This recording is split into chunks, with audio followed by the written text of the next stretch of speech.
un itinéraire d'ascension Kubera est le dieu de la fertilité, de l'abondance et des richesses. Il est aussi le Lokapala, le gardien de la direction du Nord, et incarne le dévot idéal auprès de Shiva. Cependant, sa personnalité a beaucoup évolué au fil du temps. Il est à l'origine un être inférieur, plutôt maléfique, lié aux voleurs, aux démons, les terribles Rakshasa, à l'obscurité et à la dissimulation, qui est devenu progressivement le maître des Yaksas, génies associés à la fertilité, à la végétation et au monde de l'eau, avant d'apparaître enfin comme un dieu essentiellement bénéfique. C'est donc une divinité qui a connu un véritable itinéraire d'ascension. En s'inscrivant dans le déroulement d'une histoire, on pourrait presque dire d'un destin. L'histoire de Kubera est racontée dans le 7e livre du Ramayana. Il est l'arrière-petit-fils de Brahma, le petit-fils du RSI Pulastya et le fils de l'ascète Vishravas.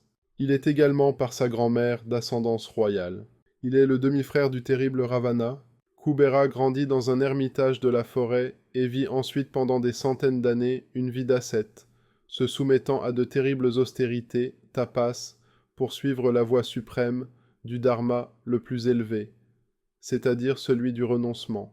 Ravi par les millénaires d'ascétisme de Kubera, Brahma, avec son escorte de dieux, lui rend un jour une visite et propose de lui accorder la faveur de son choix. Kubera lui répond « Seigneur, je souhaiterais être chargé de la protection des mondes et de la garde de leurs richesses. » Satisfait, Brahma accorde cette faveur en expliquant qu'il existait déjà 3 Lokapala, Yama au sud, Indra à l'est et Varuna à l'ouest, et qu'il avait justement l'intention d'en créer un 4e.